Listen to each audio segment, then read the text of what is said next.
नमस्कार दोस्तों, ढोल में पोल चैनल में आप सब मित्रों का हार्दिक स्वागत करता हूं। दोस्तों, हमारे धर्मशास्त्रों में आपने विष्णु जी के कारनामे तो बहुत ही सुने हैं। दोस्तों, महादेव जी के भी सुने कि महादेव जी ने जो है गणेश जी का सिर काट दिया और हाथी का सिर काट के लाए और लगा दिया गणेश जी के। लेकिन आपने ये नहीं सुना होगा कि विष्णु का भी सिर कटा और वो अपने आप ही काट लिया उन्होंने।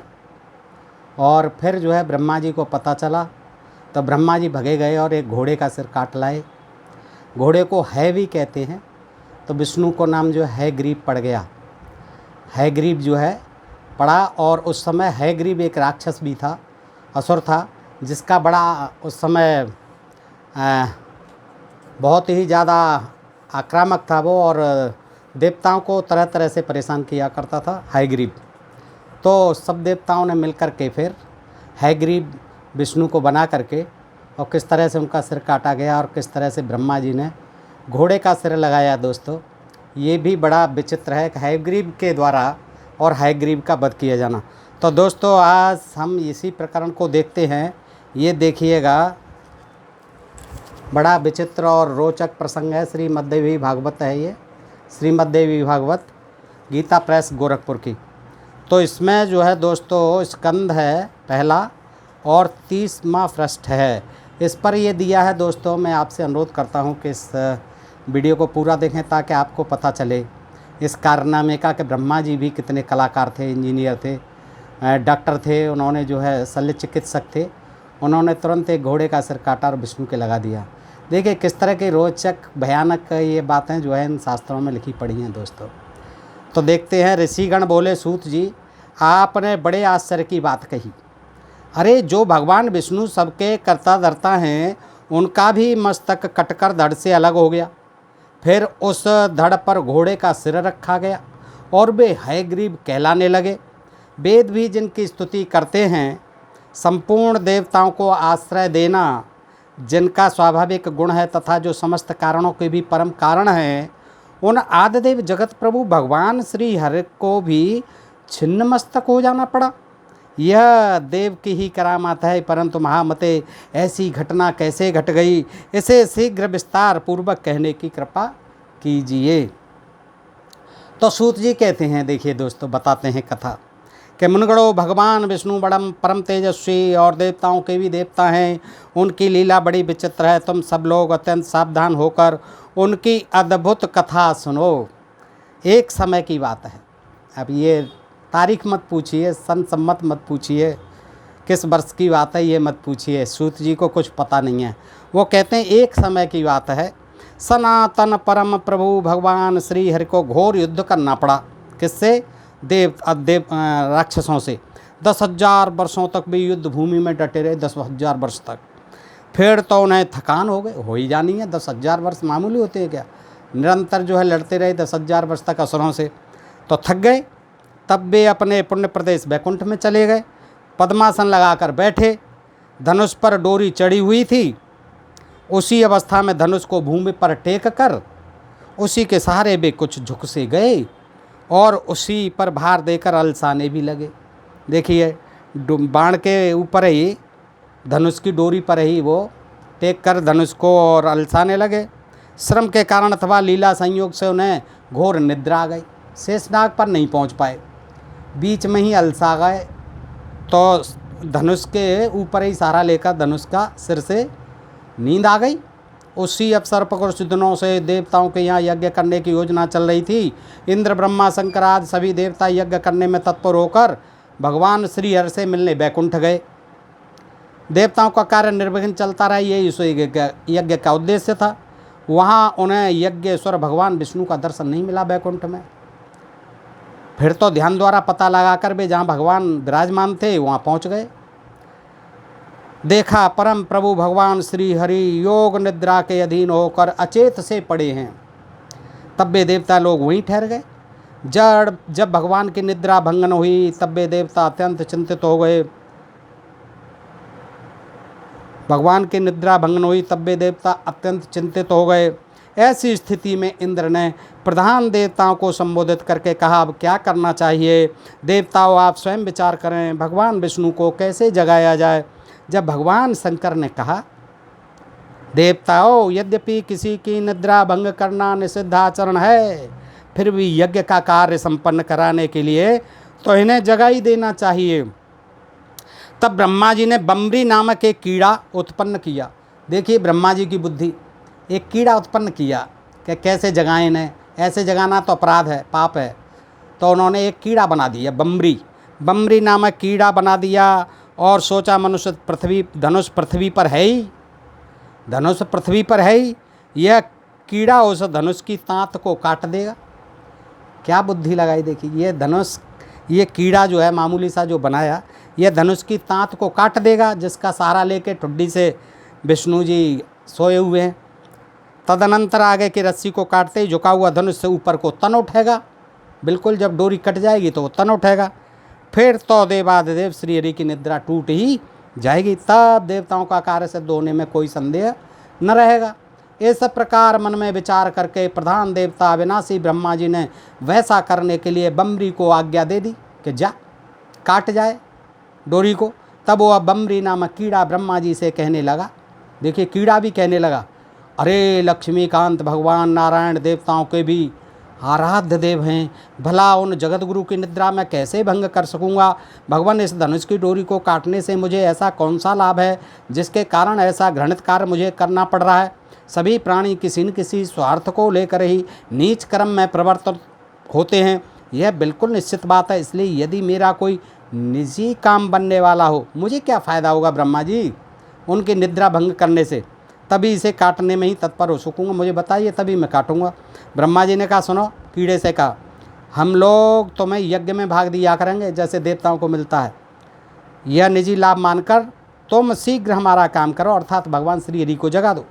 देखो यज्ञ में हवन करते समय अगल बगल में जो भी हवय से गिर जाएगा वह तुम्हारा भाग है, यह समझ लो। अच्छा, अब हमारा काम बहुत जल्दी हो जाना चाहिए।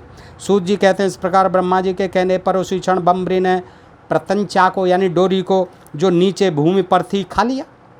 उसने काटा कहाँ, खा लिया उसको। फिर तो धनुष बंधन मुक्त हो गया, धनुष से बंधन मुक्त हो गया धनुष। प्रत्यंचा करते ही दूसरी ओर की डोरी भी वैसे ही ढीली पड़ गई। उस समय बड़े जोर से भयंकर शब्द हुआ जिससे देवता भयभीत हो उठे। चारों ओर अंधकार छा गया, सूर्य की प्रभा क्षीण हो गई। देखिए क्या चमत्कार हो रहा है। फिर तो सभी देवता घबरा कर सोचने लगे, अहो ऐसे भयंकर समय में पता नहीं क्या होने वाला है। ऋषियों समस्त देवताओं सोच रहे थे। इतने में पता नहीं भगवान विष्णु का मस्तक कुंडल और मुकुट सहित कहाँ उड़कर चला गया। कुछ समय के बाद जब घोर अंधकार शांत हुआ तब भगवान शंकर और ब्रह्मा जी ने देखा श्री हरि का श्री विग्रह बिना मस्तक का पड़ा हुआ है, उनका धड़ पड़ा हुआ है, मस्तक है ही नहीं। ये देखा सब देवताओं ने।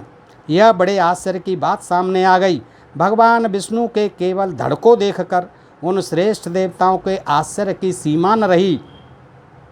अब वे चिंता के उमड़े हुए समुद्र में डूबने उतराने लगे।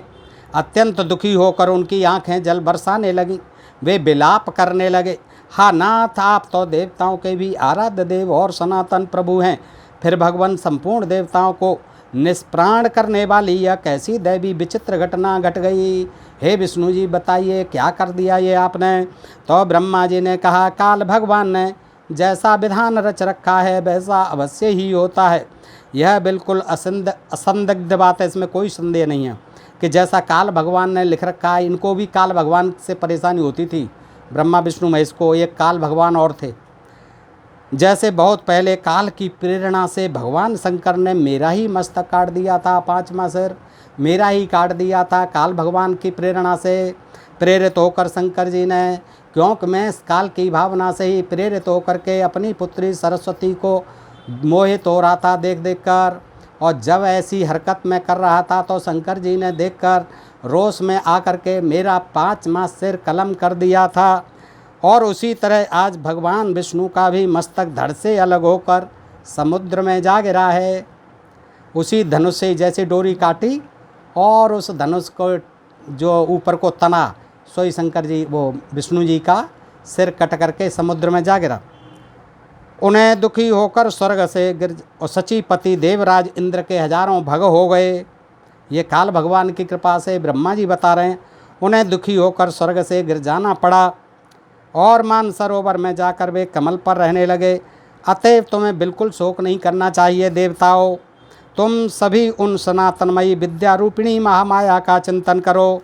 वे प्रकृतिमयी भगवती निर्गुण स्वरूपिणी एवं सर्वोपर विराजमान हैं। क्योंकि ये दोस्तों ये देवी भगवत पुराण है, इसलिए इसमें देवी के लिए बहुत प्रेरणा दी है, महिमा बताई है। और ब्रह्मा जी कहते हैं सभी देवताओं से कि अब कुछ नहीं होने वाला है, ये जगदम्बा जो हैं उनकी आप स्तुति करें, उनको खुश करें, वही कुछ करेंगी। तो देवताओं के विनय याचना करने पर वो जो है पैदा हो जाती हैं। इस प्रकार जब अंग उपांगों सहित वेदों ने और देवताओं ने भगवती जगदम्बिका का स्तवन किया, तब वे गुणातीता माया देवी अत्यंत प्रसन्न हो गई। फिर तो देवताओं को लक्ष्य करके आकाशवाणी होने लगी। प्रत्येक वाणी कल्याणमयी थी, सभी शब्दों में सुख भरा था। वह वाणी इस प्रकार थी, एक आकाशवाणी होती है। देवताओं, अब तुम्हें चिंता करने की आवश्यकता नहीं है। शांत चित्त होकर अपने स्थान पर विराजमान हो जाओ। वेदों ने भली भांति मेरी स्तुति की है, अतः मेरी प्रसन्नता में किंचित भी संदेह नहीं रहा। एक समय की बात है, लेकिन सुन लीजिए कि भगवान श्री विष्णु, ये क्यों हुआ है ऐसा। देवी बताते हैं इस रहस्य को देवताओं को कि देखिए, एक बार श्री भगवान विष्णु लक्ष्मी के साथ एकांत में विराजमान थे। लक्ष्मी के मनोहर मुख को देखकर उन्हें हंसी आ गई। लक्ष्मी जी को हंसी आ गई मनोहर मुख को देख के। तो लक्ष्मी ने समझा, हो न हो भगवान विष्णु की दृष्टि में मेरा मुख कुरूप सिद्ध हो चुका है, मेरा मुख अच्छा नहीं है, विष्णु जी का ज़्यादा सुंदर है। अतएव मुझे देखकर उन्हें हंसी आ गई, क्योंकि बिना कारण उनका यूँ हंसना बिल्कुल असंभव है। फिर तो महालक्ष्मी को क्रोध आ गया कि आज मुझे ये देख करके हंस रहे हैं, इसका मतलब मेरा इनको चेहरा जो है सुंदर लग रहा है और ये ज़्यादा सुंदर हैं। तो उनको महालक्ष्मी को क्रोध आ गया और सात्विक स्वभाव वाली होने पर भी वे तमोगुण से आविष्ट हो गईं। श्री महालक्ष्मी के शरीर में भयंकर तामसी शक्ति का जो प्रवेश हुआ, उसका भी भावी परिणाम वस्तुतः देवताओं का कार्य सिद्ध करना था। वे अत्यंत व्याकुल हो गईं। लक्ष्मी जी तब झट उनके मुख से निकल गया, तुम्हारा यह मस्तक गिर जाए। उन्होंने जो है साफ दे दिया, तुम्हारा ये बहुत हंस रहे हो मुझे देख के, तुम्हारा यह मस्तक गिर जाए, कट जाए। इसी से इस समय इनका सिर 4 समुद्र में लहरा रहा है। ये राज की बात बता दी देवी ने प्रकट होकर। तो देवताओं, इसमें कुछ कारण दूसरा भी है, वह यही है कि तुम लोगों का एक महान कार्य सिद्ध होने वाला है। अब और राज बता रही हैं दूसरा। यह बिल्कुल निश्चित बात है, हयग्रीव नामक एक दैत्य हो चुका है। उसकी विशाल भुजाएं हैं और वह बड़ी ख्याति पा चुका है। सरस्वती नदी के तट पर जाकर उसने महान तप किया। वह मेरे एकाक्षर मंत्र माया बीज का जप करता रहा, फिर बिना कुछ खाए ही जप करता था। उसकी इंद्रियां बस में हो चुकी थीं, सभी भोगों का उसने त्याग कर दिया था। संपूर्ण भूषणों से भूषित जो मेरी तामसी शक्ति है, उसी शक्ति की उसने आराधना की।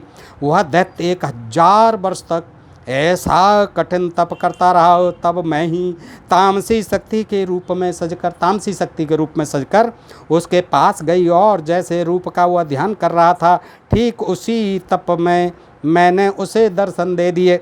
मैं सिंह पर बैठी थी, सर्वांग दया से ओतप्रेत थे। मैंने कहा, महाभाग वर मांगो, सुब्रत तुम्हें जो इच्छा हो उसे देने को मैं तैयार हूँ। मुझ देवी की बात सुनकर वह दानव प्रेम से भाव विभोर उठा। उसने तुरंत मेरी प्रदक्षिणा की और चरणों में मस्तक झुकाया। मेरे इस रूप को देखकर उसके नेत्र प्रेम से पुलकित हो उठे और आनंद के आंसुओं से भर गए। फिर तो वह मेरी स्तुति करने लगा। हयग्रीव बोला, कल्याणमयी देवी, आपको नमस्कार है। आप माँ माया हैं, सृष्टि स्थित और संहार करना आपका स्वाभाविक गुण है। भक्तों पर कृपा करने में आप बड़ी कुशल हैं।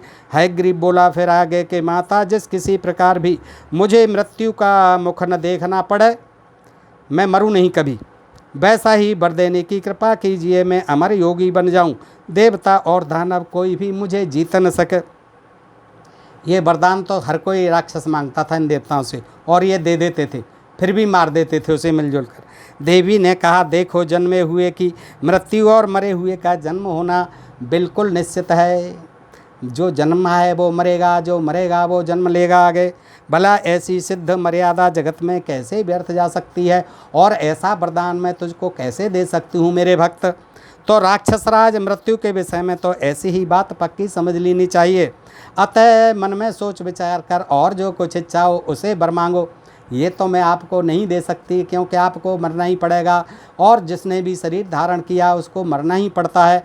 तो हयग्रीव आगे बोला, अच्छा तो हयग्रीव के हाथ ही मेरी मृत्यु हो, कोई दूसरा हयग्रीव पैदा हो जाए उसके हाथ मेरी मृत्यु हो। उसने ये वर मांगा कि ऐसा वर दे दीजिए, क्योंकि मेरे घोड़े का सिर है, तो मुझे जो मारेगा उसका भी घोड़े का सिर होना चाहिए। अब ऐसा वरदान दे दो। और ये सोच करके मांगा कि मेरे अलावा किसी का ऐसा सिर होगा ही नहीं दुनिया में, तो दूसरे मुझे न मार सकें।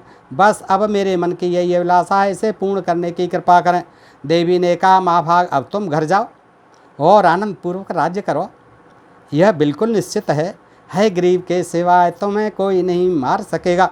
इस प्रकार उस दानव को वर देकर तामसी देवी हैं, देखो ये तामसी देवी अंतर ध्यान हो गई, और वह दैत्य भी असीम आनंद का अनुभव करने लगा। ये राक्षस जो होते थे सब तामसी वृत्ति के होते थे दोस्तों, और महादेव जी को भी तामसी वृत्ति का बताया है, और इन देवियों को भी तामसी वृत्ति का बताया है। इससे ये सिद्ध होता है कि जितने अनार्य थे, जो आदिवासी थे, वो तामसी वृत्ति के देवी देवताओं को अपना आराध्य मानते थे। इसी तरह से हयग्रीव ने भी देखिएगा यहाँ तामसी देवी का, जगदम्बा का किया है आराधना और तपस्या, और उन्होंने ये वर दिया है। तो अनुभव करते हुए अपने घर चला गया वो हयग्रीव। वही पापी इन दिनों मुनियों और वेदों को अनेक प्रकार से सता रहा है। देव वेदों को भी सता रहा है और मुनियों को भी सता रहा है हयग्रीव। त्रिलोकी में कोई भी ऐसा नहीं है जो उस दुष्ट को मार सके। अतएव एक घोड़े का सुंदर सिर उतार कर श्री विष्णु के धड़ से जोड़ दिया जाएगा। यह कार्य ब्रह्मा जी के हाथ संपन्न होगा। कुछ तो दिखाओ ब्रह्मा जी की इस तरह की कारनामा। ब्रह्मा जी ने यह कार्य तो नहीं किया था शल्य चिकित्सा का, ये जो करवाना था, तो कहा कि इस घोड़े का सुंदर सिर उतार कर श्री विष्णु के धड़ से जोड़ दिया जाएगा, इसलिए हयग्रीव को मार देगा। यह कार्य ब्रह्मा जी के हाथ संपन्न होगा। तदनंतर वे ही भगवान हयग्रीव देवताओं के हित साधन के लिए उस दुष्ट एवं निर्दयी दानव के प्राण हरेंगे। सूत जी आगे कहते हैं कि देवताओं से यों कहकर वह आकाशवाणी शांत हो गई। फिर तो देवता आनंद से विवल उठे। उन्होंने दिव्य शिल्पी ब्रह्मा जी से कहा। देवता बोले, भगवान श्री विष्णु जी के मस्तकहीन शरीर पर सिर जोड़ना रूप महत कार्य संपन्न करने की कृपा करें। कट तो गया ये सिर, अब उस पर जो है घोड़े का सिर लगाओ ब्रह्मा जी, तभी भगवान हयग्रीव बनकर इस दानवराज का संहार करेंगे। सूत जी कहते हैं, देवताओं की बात सुनकर ब्रह्मा जी ने उसी क्षण सुरगण के सामने ही तलवार से घोड़े का मस्तक उतार लिया। यहाँ वीरता देखी पहली बार ब्रह्मा जी की। उन्होंने घोड़े का सिर जो है उतार लिया तलवार से, साथ ही तुरंत उसे भगवान के शरीर पर जोड़ने की व्यवस्था संपन्न कर दी, सर्जरी कर दी। फिर तो भगवती जगदम्बिका के कृपा प्रसाद से उसी क्षण भगवान विष्णु का हयग्रीव अवतार हो गया। हयग्रीव अवतार हो गया, घोड़े का सिर वाले विष्णु जी पैदा हो गए। वह दानव बड़ा ही अभिमानी था हयग्रीव। देवताओं से उसकी घोर शत्रुता थी। अवतार लेने के पश्चात कितने समय तक भगवान उसके साथ युद्ध भूमि में डटे रहे। तब कहीं उसकी मृत्यु हुई, बहुत दिनों बाद मरा। मृत्युलोक में रहने वाले जो पुरुष मार दिया उसको। बहुत दिनों के बाद जो है युद्ध भूमि में डटे रहे विष्णु जी हयग्रीव बनकर। तो अब देखिए क्या कहते हैं इस कथा के बारे में सूत जी कि मृत्यु लोक में रहने वाले जो पुरुष इस पुण्यमयी कथा को सुनते हैं वे संपूर्ण दुखों से मुक्त हो जाते हैं। कोई दुख नहीं रहता है किसी भी प्रकार का। यह बिल्कुल निश्चित बात है, पक्की है, 100% गारंटी है। भगवती माँ माया का चरित्र परम पवित्र एवं पापों का संहार करने वाला है। भगवती महामाया का चरित्र विष्णु जी का नहीं, ब्रह्मा जी का नहीं। यहाँ क्योंकि ये देवी भागवत पुराण है, इसलिए भगवती महामाया का चरित्र परम पवित्र एवं पापों का संहार करने वाला। इसे जो पढ़ते और सुनते हैं उन्हें संपूर्ण संपत्तियाँ सुलभ हो जाती हैं। आज से दोस्तों सारी संपत्तियाँ सुलभ हो जाएंगी आपको भी और मुझे भी कुछ न करना, से बैठे रहना और इसी को सुनते रहना। दोस्तों आज के लिए इतना ही। सुनने के लिए बहुत बहुत आप सबका आभार, धन्यवाद।